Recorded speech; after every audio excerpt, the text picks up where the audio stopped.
예. 이제 우리가 지금 원고적격을 하고 있죠, 그죠? 원고적격. 예. 자, 구필수행정법 2권 434페이지.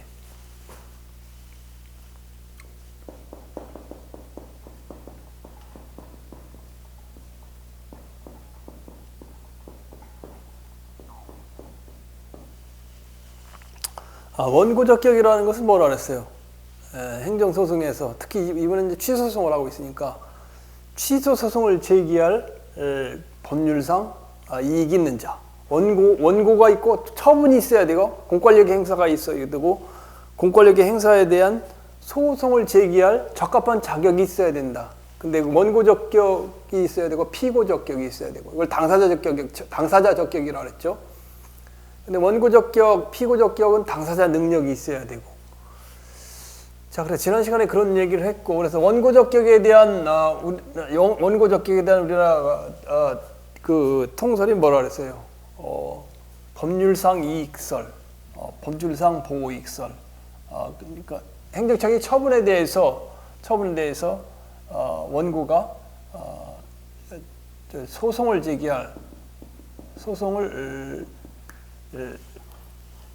제기할 법률상 이익이 있다. 아이고, 법률상 이익이 있는 자, 법률상 이익이 있는 자, 이익이 있는 자. 그래서 법률상 이익이 뭐냐? 법률상 이익이 뭐냐에 대해서 우리나라 통설은 뭐라 했어요? 우리나라 통설은 법률상 이익이 있는 자에 대한 통설은 법률상 이익설, 법률상 보호이익설, 법률상 보호이익설. 이것이 통설이라고 했죠. 그래서 법률상 이익이라는 것은 뭐라 했어요? 근거법규 또는 관계법규에 의해서 소송을 제기할 이익이 있는 자. 이게 이제 그 근거법규, 관계법규에서 소송을 배기할 법률상 이익이 있는 자. 그 다음에 그게 이제 통설이라고 했죠, 그죠? 그 다음에 이제 이 원고적격이 인정되기 위해서는 그 이익이 두 번째는 구체적이고 개별적이어야 되지. 그 이익이 일반적, 간접적, 추상적인 이익일 경우는 반사적 이익이기 때문에 원고적격이 없다. 법률상 이익이 없다. 법률상 보호되는 이익은 두 번째로 뭐라 그래나? 두 번째로 개별적, 직접적, 구체적이다. 개별적 이제 근거법규와 관계법규에서 그렇다는 거예요. 구체적 또는 뭐라고? 직접적이다. 직접적인 이익이 있어야 된다 그 말이에요. 개별적, 구체적, 직접적 이익이 있어야 된다. 자, 이에 대한 판례를 이제 하나하나 우리가 검토를 해봐요. 여러분 혼자 공부하시면 참 어렵죠, 그죠? 무슨 내용인지 잘 모르니까. 자, 그래서 보면 구필수행정법 431페이지까지 개별적, 구체적, 직접적 법률상 이익인데 직접적 침해, 직접적이어야 된다. 보호되는 이야기. 그런데 여기서 이럴 경우 원고적격이 인정되는 거고 원고적격 인정 판례 우리가 판례의 입장을 보는 거예요. 판례. 자, 그래서 판례를 한번 보면 434페이지 볼게요. 첫 번에 임대주택법상 임차인 대표자 회의. 임차인 대표자 회의. 임차인 대표자면 임대주택을 건설해요. 여러분 이런 뭐 주택에 이렇게 관심이 지금 젊은 나이라 없을 텐데 임대주택에 사는 사람이 있고 그냥 자기 아파트를 소유한 사람이 있잖아요. 그래서 임대주택은 일정 기간 임대주택에 거주하면 10년인가 15년인가를 거주하면 일반 자기가 소유권을 가져올 수 있는 그런 분양 전환 신청을 할 수 있어요. 그러니까 근데 그걸 갖다 요구할 수 있는 사업 시행자가 있고 임차인들은 임차인 대표자회의를 만들죠. 임차인 대표자에겐 임대주택 분양 전환 승인 처분, 임대주택 분양 전환 승인 처분. 승인 이게 이제 행정청에서 말하는 사업시행자에게 임대주택 분양 승인처분이라면 임대주택을 갖다 일반 주택으로 전환을 시키는 거예요. 전환시키고 좋은 거죠. 나쁜 건 아니죠. 근데 별로 안 좋을 수도 있어요. 왜냐하면 그걸 한 10년이 지나서 임대주택을 사다가 10년이 지나서 그 오른 가격에서 좀 이렇게 한 뭐 60%나 70%나 80%나 이렇게 해줘야 되는데 어떤 때는 시가로 하는 경우가 있어요. 시가로 분양을 신청하면 뭐 그냥 돈 주고 사는 게 낫죠, 그죠? 그래서 만약에 임대주택을 일반 주택으로 분양 전환하는 행정청의 처분이 임차인 대표자 회의가 원하는 방향이 아니라면 이거에 대한 취소 소송을 제기할 수 있다 그 말이에요. 뭔지 알겠죠, 그죠?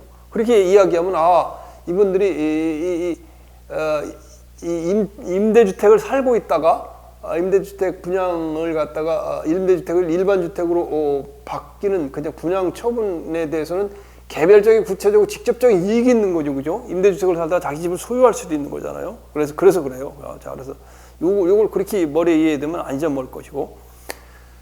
두 번째, 이 판례 상당히 참 어려운 판례인데 아파트 관리사무소. 여러분 대부분 아파트 많이 사시는데 아파트 관리사무소 소장 저기 강남의 현대 앞에 있어요. 자연인이죠. 서장은 뭐에 대한 이익이 없다면 종합소득세 신고 납부. 종합소득세 신고 납부 또는 경정 처분에 경정 청구를 갖다가 뭐를 할 없다고? 이 경정 청구를 갖다가 신청했는데 뭐냐면 아파트 관리 사무소에서 종합소득세가 부과됐어요. 종합소득세가 부과되는데 이 종합소득세 소장이 과연 이걸 갖다가 이제 아파트 관리 사무소는 이 종합소득세를 갖다 매기지 않아야 되는데 매겼다고 이걸 감면해달라고 경정은 바꿔달라는 거예요. 감면 경정 청구를 했어요. 청구했는데 세무서가 이걸 이제 거부한 거지. A라는 세무서가 거부하니까 이거에 대한 취소 소송을 제기했어요. 그런데 대법원 판례는 아파트 관리소 사무소 소장은 이 종합소득세 신고 납부 경정 청구를 갖다 대리하는 대리자에 불과한 것이지 이 신고 업무 납부를 갖다가 경정 청구를 갖다 할 수 있는 개별적 구체적 직접적 이익이 없다는 거예요. 그래서 이건 법률상 이익이 없다죠. 원고적 격이 없다니 아파트 관리 사무소 소장은 왜 대리자에 불과한 사람이 뭐가 대행자에 불과한 사람이 어떻게 원고적 격이 되느냐 그 문제예요. 자, 이렇게 여러분 외워두면 어려운 게 없고. 법인의 주주가 법인에 대한 행정처분 이후 주식의 양수인인 경우 그 처분의 취소를 구할 그 이익이 없다. 이것도 마찬가지야. 이것도 세 번째도 요거의 핵심은 법인의 주주가 있어. 주주라는 건 그 주식을 소유한 사람이 주주잖아요. 그런데 이 주주가 행정청 A가 이 법인에 대해서 어떤 뭘 갖다 처분을 해서 처분했다. 무슨 처분했냐? 영업 인허가 허가 취소 등을 거쳐 거기 보면 처분으로 인해 법인이 더 이상 영업 전부를 행할 수 없게 되고 영업에 대한 인허가 취소 등을 거쳐 해산 청산되는 절차 또는 처분 당시 이미 예정되었으며 그 후속 절차가 취소되더라도 그 처분의 효력이 유지되는 한 당해 법인이 종전에 행하던 영업을 다시 행할 수 없는 예외적인 경우에는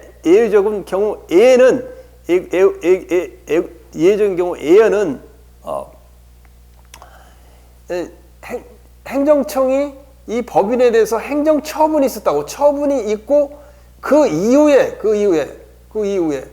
행정처분이 있기 전에 법인 주주라면 이 행정처분에 대해서 어떤 취소송을 제기할 근거가 되지만, 행정처분이 있고 그 후에 주식을 소유해서 주주가 된 사람은, 주식 양수인인 사람은 특별한 사유가 없는 한 행정적인 처분이 있고 난 그 이후, 요게 핵심 키워드. 이후에 있는 사람들은 뭐라고?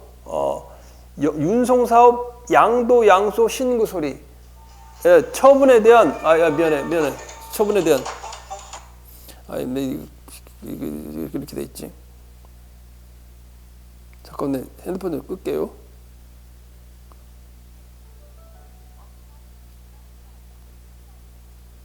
쓸데없는 내 핸드폰을 왜 이렇게 켜놨었는지 모르겠네. 미안해요. 자, 그래서 행정처분이 있기 전에 법인이 주주라면 지금 여기 말하는 운송사업, 양도 양수 신고 소리, 양수 신고 수리. 그러니까 운송사업을 다른 기존에 있던 A업자에게 갑이라는 운송사업자가 을이라는 운송사업자에게 양수했어요. 양도했어요. 양도라는 건 매도한다는 말이에요. 매도하고 매수했어요. 매수했는데 이 양도 양수 신고를 갖다 행정청이 처분청이 했는데 신고 수리 처분이 이루어지기 이전에 법인의 주주라면 이 자기도 허락 없이, 주주권이 있잖아요. 주주 권리가 있잖아요. 허락 없이 이 운송사업을 갖다가 다른 사람한테 매도하는 것에 대해서 이유를 제기할 수 있죠. 왜냐하면 기존의 주주니까 양도 양수라는 건 매도 매수예요. 그럴 수가 있지만 행정처분이 있어. 신고 수리 처분이 돼서 매수자에 대한 양수 신고 처리가 돼서 끝났으면 끝난 이후에 주식을 이 운송사업이 을로 넘어갔어. 을에 대한 주식을 소유해갖고 산 사람은 이 양도 양수 처리 처분에 대해서, 신고수 처분에 대해서 수리 처분에 대해서 원고적격, 이걸 갖다 취소송을 제기할 원고적격이 없다는 거예요. 왜? 양도 이전에 소유자들이야 자기가 가지고 있는 사업자가 갑에서 을로 넘어가니까 불안하지만 이미 넘어온 다음에 주식을 구입한 사람이야, 매수한 사람은 그 책임을 자기가 진다는 거 아니에요. 그런 의미죠, 그죠? 자, 그 다음에 그렇게 이해하면 여러분이 그 다음에 절대 아니죠, 뭐요? 네 번째, 채석화가도 마찬가지야. 채석화가는 우리가 앞에서 몇 번 했어요. 앞에서 몇 번 했는데, 이 채석허가라는 건 산에 있는 돌 캐는 거예요. 산을 잘 사면 여러분들이, 산도 말이야, 그 돌 있는 산을 잘 사면, 돈을 많이 벌어요. 채석허가를 받아. 그래서, 행정청 A가 갑에게, 잠깐만, 한문으로 쓰레기네. 여러분, 한문 엄청 싫어하잖아. 그지? 한문 싫어하는데, 이게 사에는 갑으라고 표시한다 그랬지. 을이 있는데, 이게 A라는 사람에게 채석허가를 해줬어. 채석허가라는 건 돌 캐는 거, 산에 돌 캐는 거. 산에 돌을 캐는 채석허가를 해줬어요. 채석허가를 했는데, 채석허가를 갖다 을에게 팔아먹어서 채석허가를. 그리고 우리가 양도라고 그래, 양도. 그리고 이게 양수인이지, 양수인. 그래서 이제 양도, 양수를 해가지고 이걸 실제적으로 양도, 양수가 되려면 이게 명의 변경을 해야 돼. 명의 변경 신청을 해야 돼. 명의 변경 신청을 근데 하기 전이야. 하기 전인데 일단은 채석장일 인수에 돈을 주고 이제 계약금을 주고 샀으니까 이 사람이 명의 변경 신청을 해서 이 명의 변경 이게 허가가 나기 전에 인가가 나기 전에 사업을 해요. 사업을 한다고. 을은 사업을 한다고. 둘이 양수 계획을 맞을 거 아니에요. 무슨 말이야? 양수 계획이랑 매수 계획을 맺어요. 그렇게 해놓고, 명의 변경 신청을 행정청에 했다 이제 해가지고 허가가 나기 전에 이미 이 사람은 채석장을 운영하고 있다고. 운영하고 있으니까 실제적으로 명의 변경 신청만 하고 돈 다 주고 운영하고 있는 거지. 그런데 등기만 명의 변경 신청만 이거 허가만 안 나고 인가만 안 나. 명의 변경 신청 허가만 안 나가요. 그런데 채석화가 갑이라는 행정직이 갑작스레 어떻게 했어? 의뢰돼서 우리 명의 변경 넘어가기 전인데 명의 변경 아직 등기는 안 했는데 허가를 등기는 안 했는데 이거 전에 명의 신청 허가 전에 채석 허가 처분 아직 명의는 갑 거잖아요. 처분을 갖다 취소한단 말이에요. 취소하면 어떻게 돼요? 취소하면 돈 주고 지금 샀는데 200억 주고 샀는데 지금 돌 캐고 있는데 명의 변경 허가만 나면 그냥 내 거로 되는데 그거 되기 전에 채석허가 취소 처분을 하면 어떻게 했어? 을은 난리 나는 거 아니에요? 돈 200억 주고 샀는데 채석허가를 못 한다면. 그러면 을은 갑에 대한 채석허가 처분의 취소를 갖다 C는 법원이랬죠. 법원에 채석허가 취소에 대한 취소 소송을 제기할 수 있다 그 말이에요. 그 법률상 이익이 있다 그 말이에요. 알겠죠? 자, 채석허가를 받은 자에 대한 관할 행정청의 채석허가 취소 처분에 대하여 수허가자의 지위를 양수한 자는 이해 가죠, 여러분들? 이해 안 가? 이렇게 쉽게 얘기하는데도 이해 쉽게 이해 가죠, 그죠? 이해 안 가진 않겠지, 그지? 자, 그래서 명의 변경 실제적으로 운영하고 있는 거예요. 그래서 채석 허가 취소 처분 이건 취소 처분 누구한테 하는 거예요? 누구한테? 이건 갑에게 대한 거지. 갑에게 한 건데 취소 처분에 대해서 수허가자는 아직 명의 변경을 신청하지 전에 이제 양도가 된 사람 아직 명의 변경 등록은 안 돼서 그리고 운영하고 있어요. 수허가자 을은 뭐라고? 채석허가 취소 처분에 대한 뭐를 갖다가 원고적 취소성을 얘기하는 원고적 법률상 이익이 있다 없다 그 말이에요. 자, 이해 가죠? 이렇게 하는데 혼자 공부하려 엄청 어려워요. 이거 잘 안 돼요. 자, 그 다음에 그러니까 한번 해설을 듣고 여러분이 머리에 담아놓으면 안 잊어먹어요. 도시 및 주거환경정비법상 조합설립추진위원회의 구성에 동의하지 않은 정비구역 내 토지 소유자는 조합설립추진위원회의 설립 승인 취소. 당연한 거지. 조합설립추진위원회 조합설립추진위원회면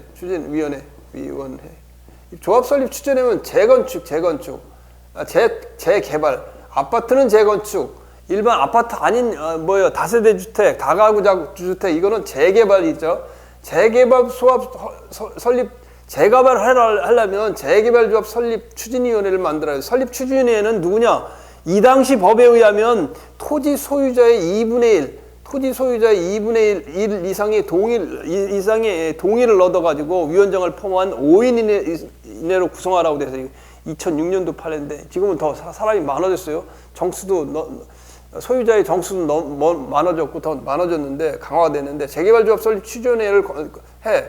그러면 토지 소유자의 2분의 1이니까 2분의 1 동의니까 동의 안 한 사람이 있을 거 아니야. 동의 안 한 사람은 어떻게 해?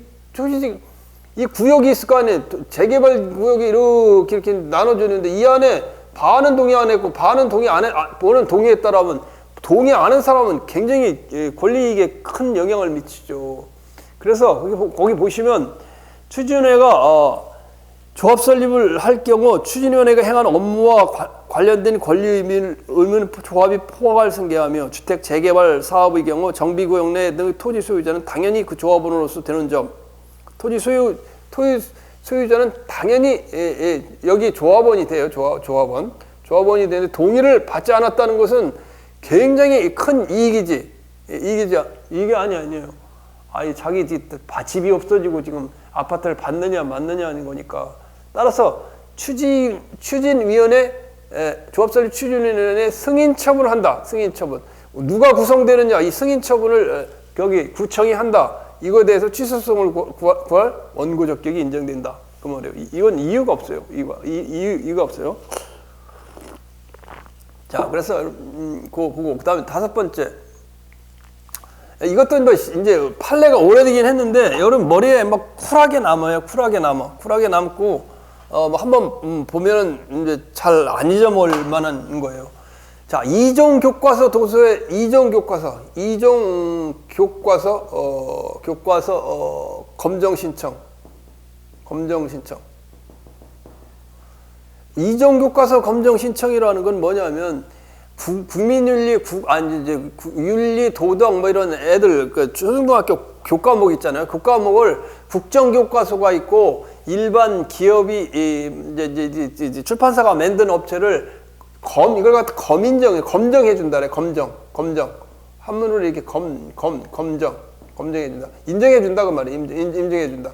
검정을 해 주는데 그 검정을 해 주면 심사를 해서 검정을 해 주면 이종 교과서가 되는 거예요. 그런데 이종 교과서 검정 신청 어떤 사람이 책을 줘서 했더니 불합격 처분했다. 불합격 처분을 하면 이제 책 출판을 못 하죠. 그런데 여기 핵심은 뭐냐면 그 합격 종수를 우리 교과형 도서에 관한 규정 제19조에 보면 여기 합격 종수는 5종으로 하고 5종수 하는데 여기 지금 신청한 사람 이종 교과서 검정 신청을 하는 이 출판사는 뭐를 했느냐 보면 뭘 했어요? 수학, 음악, 미술, 그 다음에 수학, 음악, 미술, 그 다음에 한문, 영어, 이렇게 했어요. 이렇게 했는데, 지금 문제는 뭐냐면, 자신이 검정 신청한 교과서의 과목과 전혀 관계가 없는 과목, 원고는 한문, 영어, 음악 과목, 영어는 한문과 영어와 음악 과목에 대해서 뭐라는 거예요? 검정 신청을 했어요. 검정 신청을 했다고. 그럼 검정 신청한 것에 대해서 만약에 불합격 처분을 하면 그것에 대해서 교육부에서 불합격 처분을 하면 그것에 중학교 2학년 거니까 교육부에서 불합격 처분을 하면 그거에 대해서 무슨 취소 소송을 제기해야 되는 거지. 엉뚱한 신청도 안 한 수학, 음악, 수학, 미술에 대해서 미술에 대해서 취소 소송을 구했으니까 이 경우 수학 미술에 대해서는 원고 적격이 인정 안 된다 그 말이에요. 얘 가지고죠. 머리 한번 한번 들어가면 뭐 여러분이 이해 안 될 수가 없어요. 그죠? 이해가 안 될 수 있죠. 자, 일곱 번째 보면 이것도 여러분이 나는 이제 교육 관련 중앙 부서에 있었기 때문에 이 내용을 잘 아는데 학교 법인이 있어. 학교 법인. 연세대학교다. 그럼 연세대학교. 연세대는 뭐예요? 사립학교죠.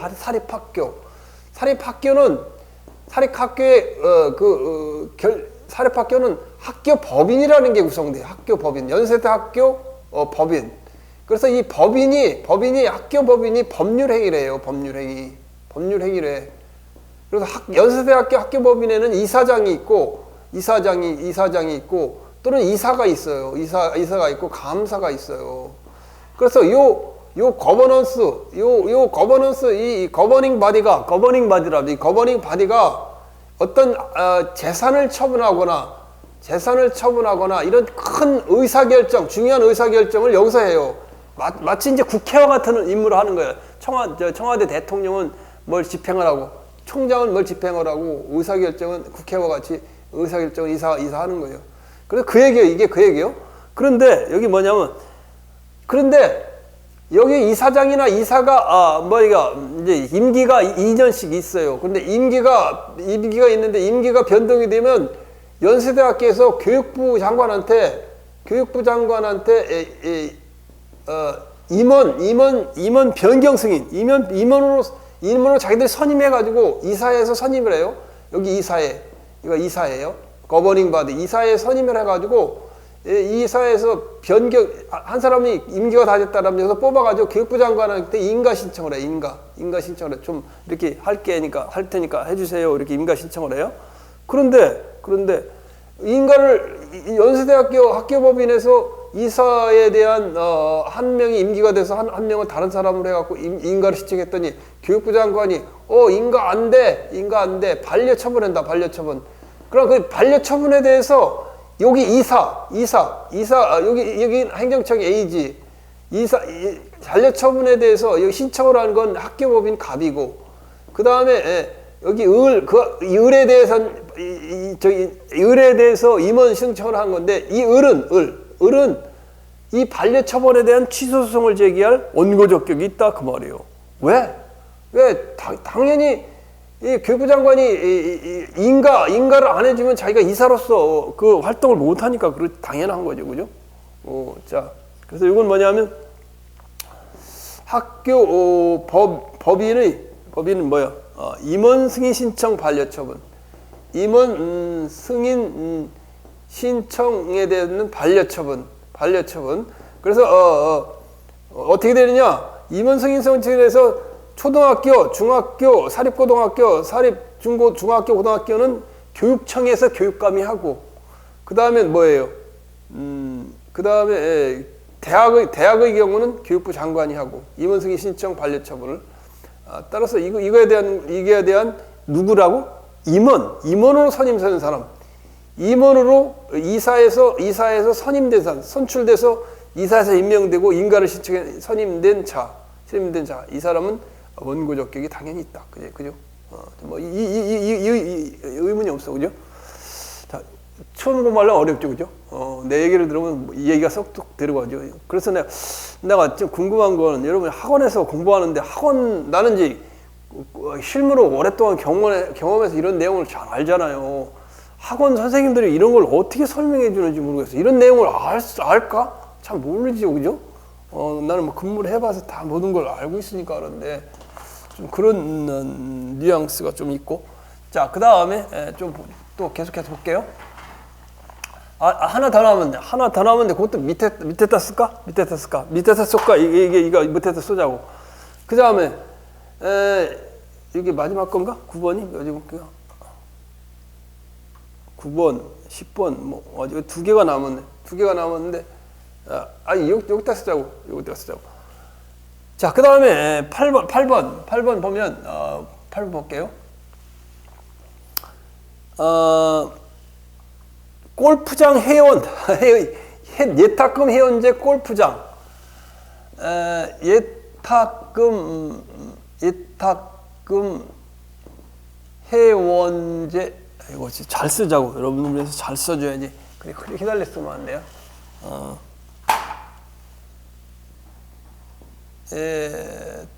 예탁금 금방 지워서 안 써지네. 회원제 골프장 기존 회원. 자, 여러분이 이제 공무원 시험 합격하고 이제 요새 골프 어린이, 골린이들이 많아서 어디 골프 연습장 가면 참 다 젊은 사람들이 많대요, 요새. 물론 우리나라는 박세리도 있고 박인비도 있고 뭐 지금 누구야 그게 전인지도 있고 누구야 요새 잘 뜨는 애 누구지? 그 여자 선수 1등 하는 애. 갑자기 생각 안 나네. 에비앙에서 1등한 애가 있는데. 뭐 하면 생각 맨날 하네. 자, 예탁금 회원제는 골프 회원권 말이에요. 골프 회원권이 비싸요. 좋은 골프장은 뭐 6억, 3억. 여기 이제 유성 골프장은 뭐 3, 4천만 원이 하는데 이 골프장에 돈을 그러니까 내고 골프 회원이 되는 거예요. 골프 회원이 되면 골프장을 사용할 수 있는 예약을 할 수 있는 회원권이기 때문에 일단 우선권이 있어. 골프 회원들은 우선으로 예약이 되는데 우리 같이 일반인은 예약이 어려워요. 그 다음에 골프비가 상당히 비싸요. 엄청 비싸요. 얼마면 뭐 한 번 골프 치러 가면 23만 원에서 한 30만 원 가량 들어요. 그러니까 이거 굉장히 비싼 돈이지 그냥. 그런데 회원제 하는 사람들은 뭐 한 4, 5만 원? 4, 5만 원 정도 4, 5만 원 정도 내고 나머지는 뭐 10만 원, 15만 원 이거 뭐 참고로 알려주는 캐디 매니저라 필드 매니저라는데 캐디비가 지금 3만 5천 원으로 오른 것 같아. 3만 원하고 카트비를 또 내요. 카트비가 2만 원이야.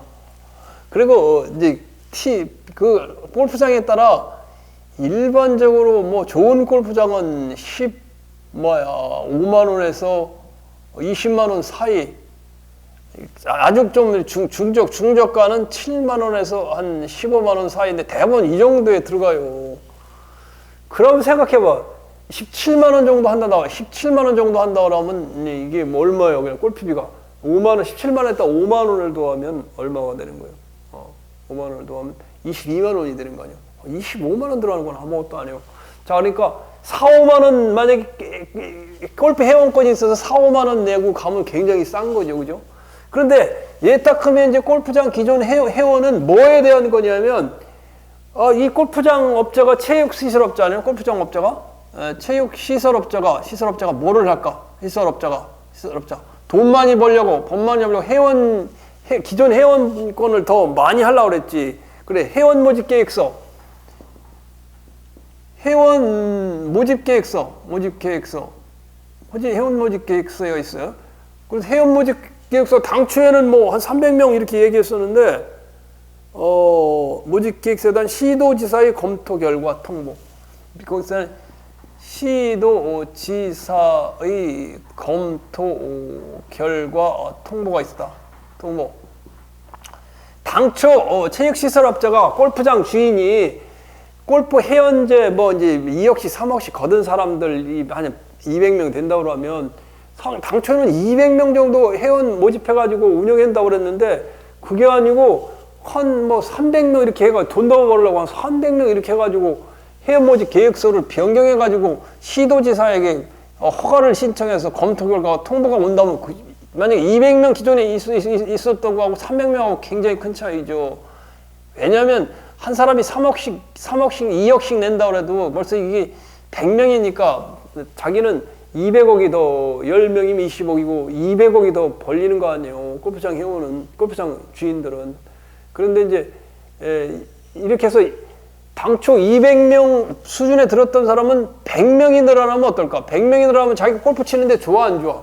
예약하는 사람이 많으니까 얼마나 어렵겠어. 한 50명 됐다가 50명이 원 계획이었던 것 같아 100명으로 내리면 그거 골프 예약하려고 힘들어요. 이렇게 많아지면. 그런데 이렇게 예탁금융 골프장 기존 회원인 사람들이 돈 내고 회원을 들었는데 체육시설업자 몰래 회원 모집소를 변경해갖고 시도지사한테 검토 결과를 통보 받은 거야. 그럼 어떻게 해서 화딱지나니까. 이거 취소 소송을 제기해가지고, 당초 200명 한다고 그랬는데 200명 하지 왜 300명 해가지고 우리 골프 못 치게 해요. 그 말이에요. 그 말. 그러니까 이 결과 통보에 대해서 뭐라고? 기존 회원들은 원고 적격이 인정이 돼야 안 돼요. 골프 못 치면 원고 적격 인정, 예약도 안 되고, 그러면 원고 적격 인정되는 거죠. 그죠? 예약하기 굉장히 힘들어요. 그럼 이제 나중에 해보세요. 돈이 없어서 못 칠 정도야. 그렇게 비싼데도 인산이네요. 우리 코로나 때문에 그런지 모르지만 골프장은 매어 터져요. 자, 9번.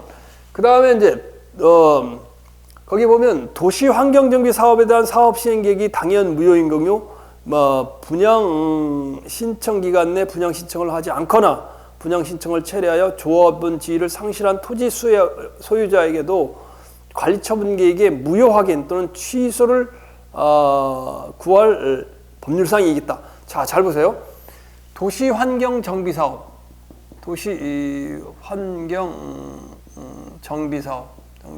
도시환경정비사업은 이제 도시가 낙후되니까 이게 새로 짓는 거예요. 이거에 대한 사업 시행 계획이 있단 말이에요. 사업 시행 계획이 있었는데 이 사업 시행 계획에 따라 도시가 재개발되면 그걸 갖다 누구에게 건물을 누구에게 분양하고 누구에게 할 것인가 이게 관리처분 계획이에요. 관리처분 계획. 다 도시가 개발되고 그걸 갖다가 분배하는 계획이 관리처분 계획이에요. 근데 이 사업 시행 계획 자체가 무효가 됐단 말이에요. 무효가 되면 효력이 없다는 거지. 없다면 그러면 저기는 뭐냐? 분양 신청 기간 내 분양 신청을 하지 않는 분양 계획, 관리처분 계획이 분양 계획이에요. 분양 이제 배분하는 분양 계획, 분양 신청을 하지 않은 자. 이 자체가 무효라면 분양 신청을 하지 않은 자도 신청을 하지 않은 자도 어떤 권리가 있다는 거예요. 아는 자도 뭐라고? 아는 자도 뭐를 할 권리가 있다고? 관리처분 계획의 무효 확인을 관리처분 계획의 무효 확인, 관리처분 계획의 무효 확인을 구할 수 있다. 무효 확인. 왜? 이 도시환경 사업 시행 계획이 도시환경정비 사업 재개발 사업이 무효가 됐어요. 그러면 관리처분 계획이 무효가 됐으니까 새로 이제 사업 시행 계획이 작성되면 뭐라 그럴까? 작성되면 분양 신청을 하지 않은 자도 분양을 받을 권리가 다 생기는 거죠. 따라서 이 분양 관리처분 계획이 분양 계획이라고 했죠. 분양 계획이 종전의 걸 무효 확인하고 자기들도 포함해서 관리처분 계획, 분양 계획을 만들어라. 그걸 요구할 권리가 생긴다 그 말이에요. 이해 가죠? 자, 10번. 그다음에 10번. 10번은 뭐냐? 요것도 맞아요. 대한의사협회.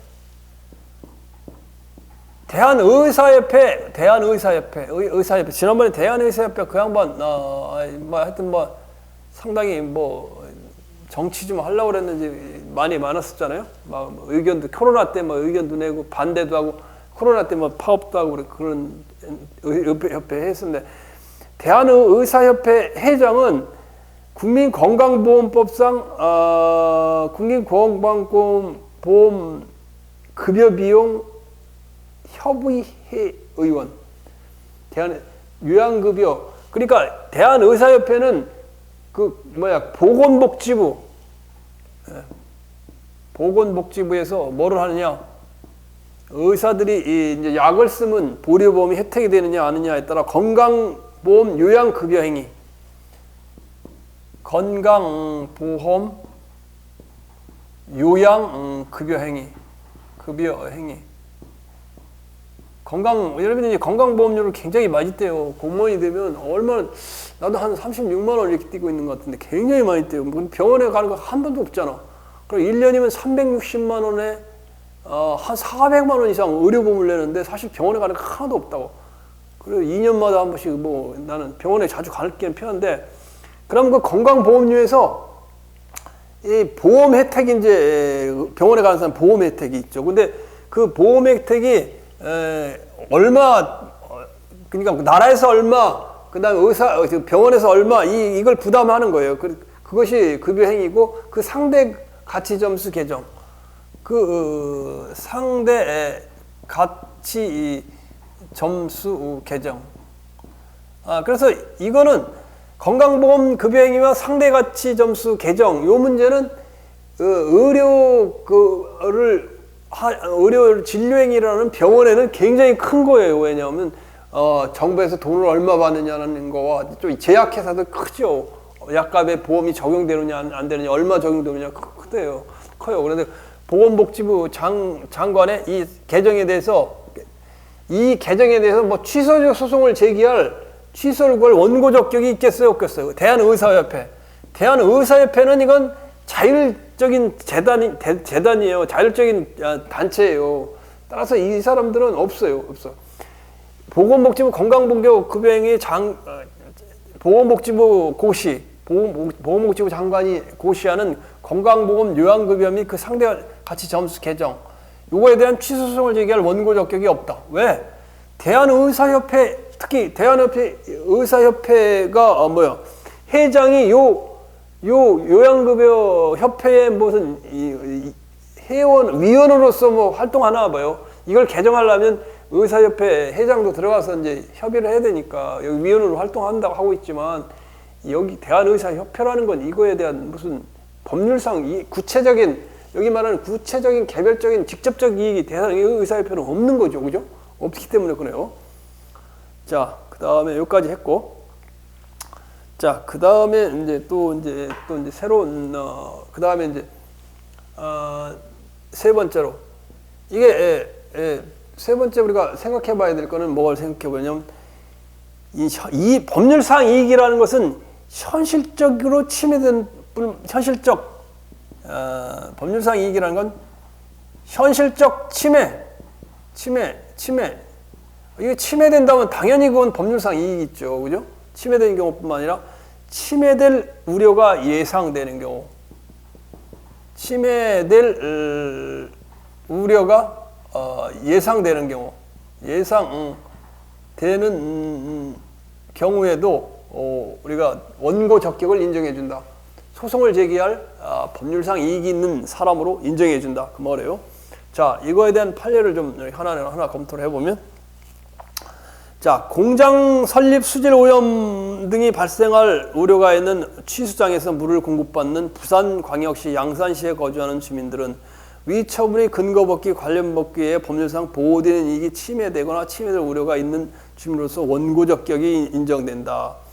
요것도 보면 여러분들이 일반적으로 상수원에서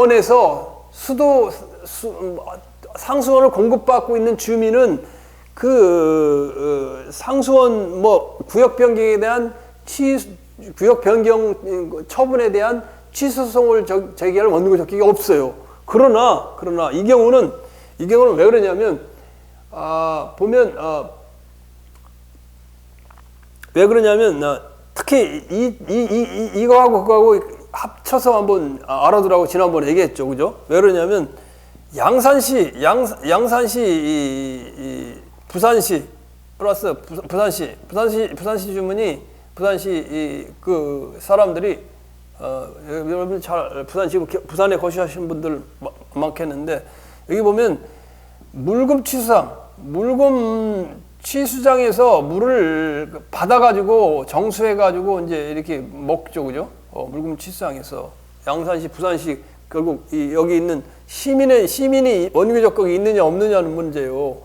그런데 물금 취수장 위에다가 뭐를 설립했냐? 공장 설립허가를 했다. 공장 설립허가. 이거 가능해요, 안 돼요? 설립허가. 굉장히 위험한 구체적인 이익이죠, 그죠? 그래서 이 판례는 산업 집적 활성화 및 공장 설립에 관한 법률에 따라 공장 설립을 승인한 거다. 근데 상수원이 물금 취수장이 소감천으로 흘려 낙동과 본류와 함유하는 지점에 위치하고 있는 그 부분에다가 공장을 설립해 준다. 그럼 양산시 시민이나 부산시 시민은 오염된 물을 먹을 가능성이 많죠, 그죠? 따라서 법률상 보호되는 이익이 침해되거나 침해될 우려가 있는 원고 적격이 원고 적격이 인정된다. 원고 적격이 인정된다. 그러나 일반적으로 원래 판례는 상수원의 보호구역을 변경한다고 해서 상수원 보호구역을 만약에 변경할 경우 부산시, 양산시 시민은 그거에 대해서 변경 처분에 대해서 취소송을 구할 원고 적격은 없어요. 그러나 이거는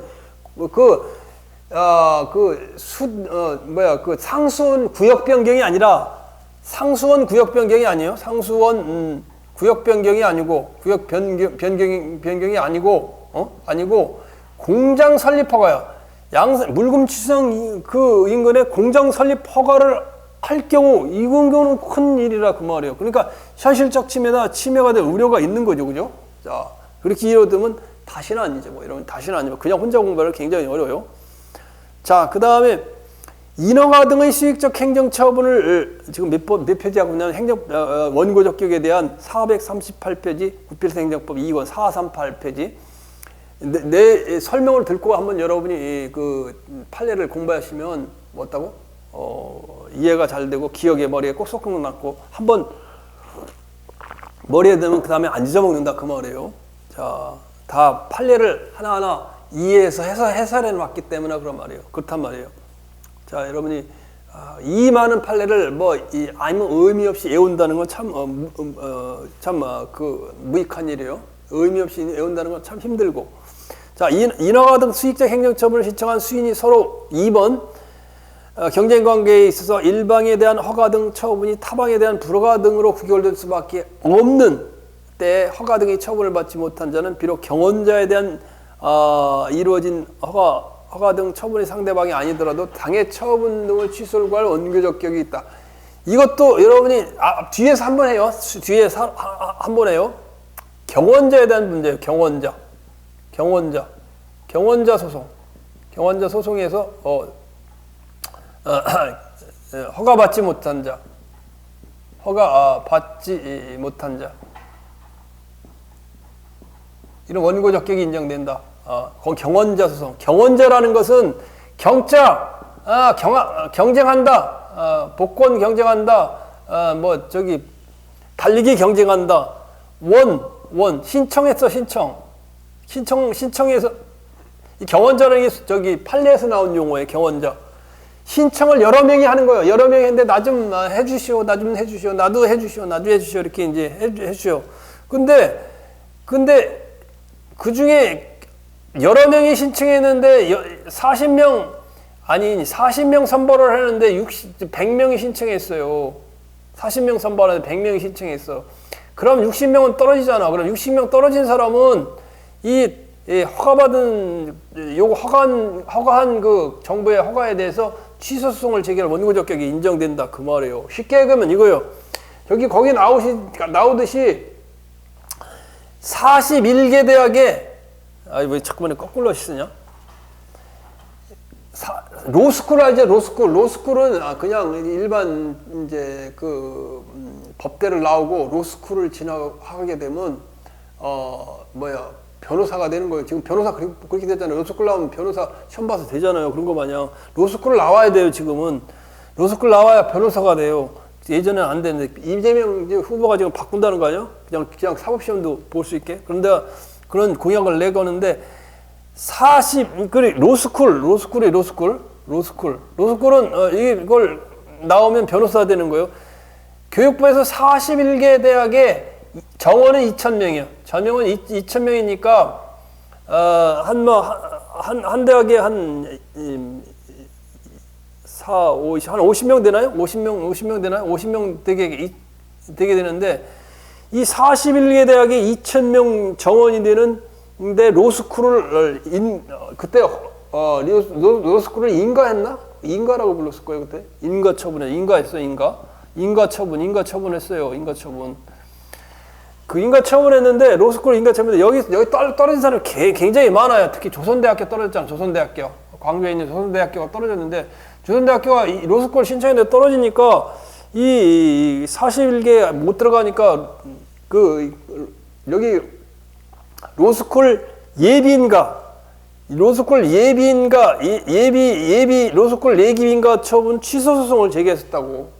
그런데 이때 경원자 소송이기 때문에 왜냐면 다른 사람이 60명이 신청해서 41명이 됐다 그러면 나머지 떨어진 사람 분명히 학교는 로스쿨을 개설을 못하니까 변호사 못 뽑는 법대도 있고 조선대 법대도 있잖아요. 그러니까 변호사 시험도 못 보게 한다면 큰일이잖아요. 그러니까 이건 뭐라고? 원고적 격이 인정된다 그 말이에요. 이해 가죠, 그죠? 이해 안 가지 않죠? 그 다음에 3번도 앞에서 한 거예요? 앞에서 했어요. 3번도. 자, 좀 보자고. 시간이 얼마나 됐나?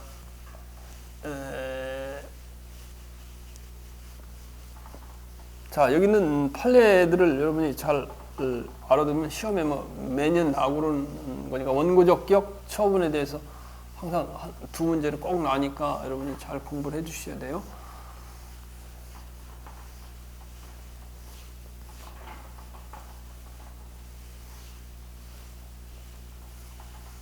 자, 원고적 격. 시간은 얼마나 됐나? 아까 44분 했는데. 아직 10분 정도 있는 것 같아. 자, 그 다음에 3번. 3번은 뭐냐면 소득세법 시행령 단서의 소득 처분에 따른 소득귀속자는 법인에 대한 소득 금액 변동 통지. 세무서에서 소득 금액 변동 통지. 이제 세무관서지, 세무서는 법인의 소득 금액을 확정해야 법인세를 내요. 법인세는 우리나라 소득세 내는 거와 마찬가지. 소득세는 10%를 내요. 여러분이 공무원에서 월급을 받으면 1년에 3천만 원을 받았다 그러면 300만 원 10%를 그대로 매달 떼어가지고 뭐를 낸다? 소득세를 낸다. 법인도 마찬가지예요. 근데 법인은 장사를 하니까 장사 소득 금액이 얼마인가 확정을 해가지고 이 변동 통지를 15일 이내로 결정일부터 지방행정의 결정으로 15일 이내로 소득 금액 변동 통지를 법인에 해주게 돼 있어요. 이때 법인은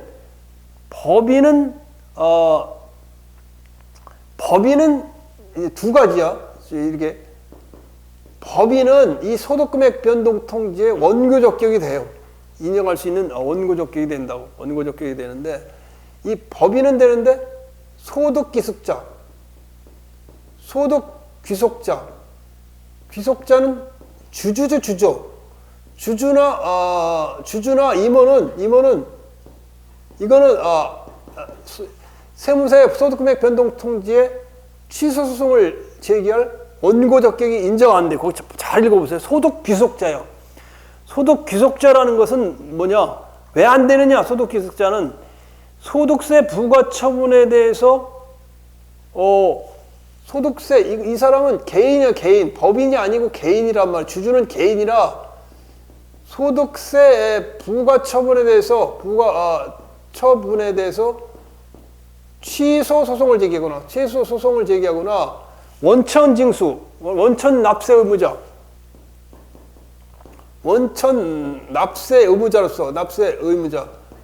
여러분이 공무원이 되거나 회사원이 되잖아요. 그러니까 소득세를 월급에서 아주 10%빡 빼고 원래 빼고 준다고. 그래서 원천 납세 의무자예요. 원천 납세 의무자. 이 납세 의무자로서 소득세 부과 처분에 대한 취소 소송을 제기할 수 있기 때문에 소득 귀속자가 그래요. 소득 귀속자는 법인의 소득금액 변동 총지, 세무서의 A 관청의 법인의 갑에 대한 처분의 소득금액 변동 통지에 대해서 취소송을 제기할 원고 적격이 소득 귀속자는 없다. 그러나 법인은 있지. 왜? 법인은 법인에서 소득금액 변동 통지에 대해서 소득금액이 과하냐 적으냐에 따라 법인세를 내야 되니까 이거는 있는데 이거는 없다 그 말이에요. 이거 같이 함께 외워야 돼요. 정말 여러분이 혼자 공부하려면 이거 정말 어려워요. 어렵고 그냥 맹목적으로 학원에 하듯이 외우려면 참 어려웠네. 포기하고 말아요. 자, 그럼 내 얘기 들으면 다 머리에 남아서 나중엔 다 이렇게 다 맞출 수 있어요. 자, 그 다음에 구필행정법 2권 438페이지. 공유수면 저명 사용 허가로 인접한 토지를 적정하게 이용할 수 없게 되는 피해를 받을 우려가 있는 인접 토지 소유자는 공유 수면 저명 사용 허가의 취소를 구할 원고 적격이 인정된다. 자, 이것도 내 얘기를 잘 듣고 머리에 좀 넣어주세요. 공유 수면 저명 또는 사용 허가. 공유 수면 사용 허가. 근데 인접 토지 소유자. 자, 공유 수면이라는 건 뭐예요? 공유 수면이고 저수지가 있고, 예를 들면 여러분들이 저쪽 양평에 가면, 양평 그쪽으로 가면 강이 있잖아요. 양평. 그거 무슨 강이요? 그런 뭐 남이섬 그쪽으로 가면 물이 깨끗하고 좋잖아요. 그런데 가보면 이 강이 이렇게 있어. 강이 이렇게 있으면 여기에 위락 시설이 있어. 보트도 타고 뭐 이렇게 물도 타고 있어. 이 위락 시설을 만들려면 노락 시설, 위락 시설을 만들려면 저기 군청에 가가지고 여기 강에 공유 수면 저명 사용 허가를 받아야 돼요. 그래가지고 여기다 뭐 시설을 설치하고 주차장을 설치하고 이렇게 했는데 이건 가보니까 인접 토지 소유자 여기 가까이 있는 농사 짓는 사람들이 이게 방해가 되더라. 이거 방해가 되니까 그러면 이거 자꾸만 더 확대해서 이게 내주면 자기 농사 짓고 여기 건물 이렇게 짓고 하고 소 키우고 그러는데 이게 지장이 오잖아. 지장이 오니까 이걸 갖다가 사용 허가에 취소 소송을 제기했는데 그럴 경우 이 인접 토지 소유자는 뭐라고? 원고적격이 인정된다. 왜? 멀쩡한 자기 농사 잘 짓고 있는 땅에 와가지고 말이야 뭐를 한다고 거기 뭐 건물도 잘 못 쓰게 도로를 만들고 막 자기들 마음대로 파헤치고 그러니까 이게 토지를 적정하게 인접한 토지를 적정하게 이용할 수 없게 만들어 자기 땅이라고 면적이라고 딱 놔고 맨날 경운기 다니던 길을 딱 막아놓고 뭐 시설 설치해놓고 그러니까 그래서 그런 거요. 자, 이해 가죠, 그죠? 예. 내 얘기 하면 이해 가죠. 그렇지 않으면 이게 머리가 안 남아요. 맨날 외우고 학원 강사들 보니까 뭐 이렇게 이상한 말 지어가지고 뭐 들어갑니다, 뭐 해가지고 방에 들어갑니다, 뭐 이렇게 외우는데 그럴 필요 전혀 없는 거예요.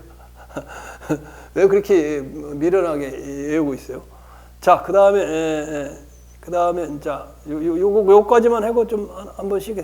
자, 그 다음에도 환경상 이익에 대한 침해 또는 침해가 우려가 되어 있는 것은 사실상 추정되어 원고적격이 인정되는 자는 환경상 침해를 받으리라고 예상되는 영향권 내의 주민을 비롯하여 그 영향권 내에서 농작물을 경작하는 등 현실적으로 환경상 이익을 향유하는 자도 포함된다 할 것이다. 그러나 단지 영향권 내에 건물, 토지 수를 소유하거나 환경상 이익을 일시적으로 향유하는 데 그치는 자는 포함되지 않는다 할 것이다. 이게 뭐냐?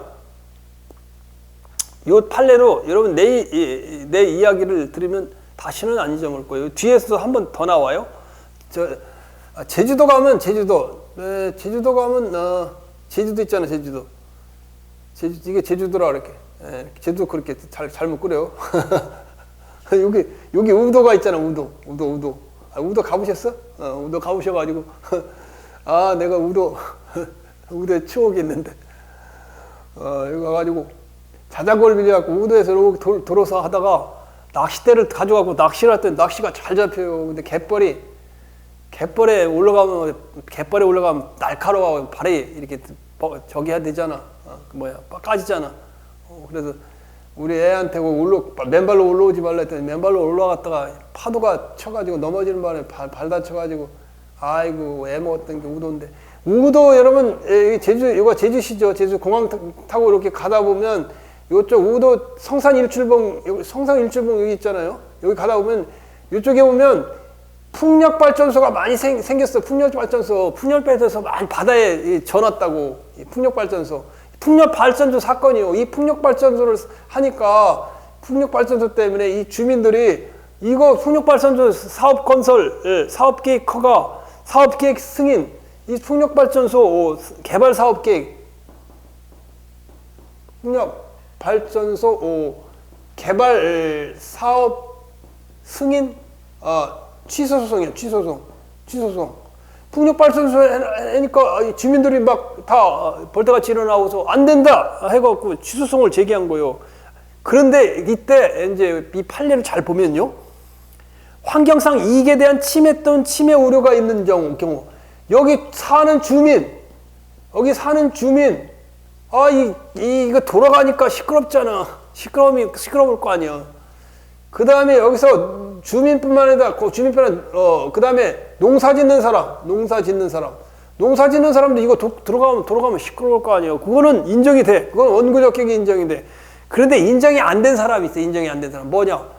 단지 영향권 내 여기 제주도에 땅이 좋다니까 서울 사람들이 서울 사람만 아니죠. 뭐 전국 사구 사람들이 다 땅 사놓고 기다리고 있는 거 아니야. 지난번에 여기 제2공항 설립된다고 그래서 다 여기 와서 땅 사놓고 가보면 엄청 개발됐다고. 제주도 땅은 뭐 다 에이지 사람들이 다 가지고 있는 거 아니에요? 여기 롯데 하고 다 하얏트 호텔 다 그런 거 아니에요? 자, 그런데 여기에 단지 뭔다고? 건물이나 토지를 소유하고 있는 사람. 소유, 거주하고도 안 하고 건물이나 토지나 건물을 갖다가 사가지고 소유하고 있는 사람. 소유하고 있는 사람은 누구요? 저 서울 사람, 전국 사람하고 이름만 등기만 해놓고 있는 사람. 이 사람들은 풍력발전소 사업 개발, 이거 잘 쓸 걸 내가 이렇게 너무 헷갈려 쓴다. 개발 사업 승인 처분 취소를 구할 원고적격이 안 된다는 거예요. 자, 이걸 확실하게 써줄게. 아이고, 이렇게 대충, 이제 설명하려고 내가 설명하려고 이렇게 해준 거예요. 설명하려고 이렇게 썼는데, 자, 분명히 알겠죠? 그 풍력발전소 하는 거. 자, 그럴 때, 뭐가 안 된다? 풍력발전소 할 때 되는 사람은 누구다? 되는 사람? 첫째, 되는 사람은,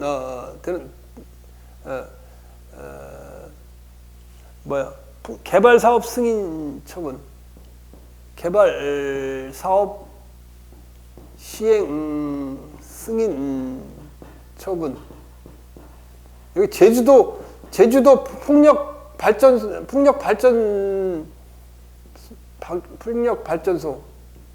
발전소라고는 안 나와요.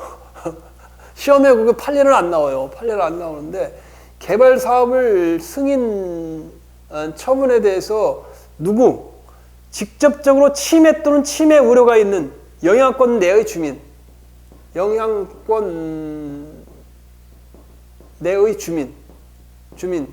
또는 농사 짓는 사람들, 경작자, 영향권 내의 주민, 살고 있는 거주주민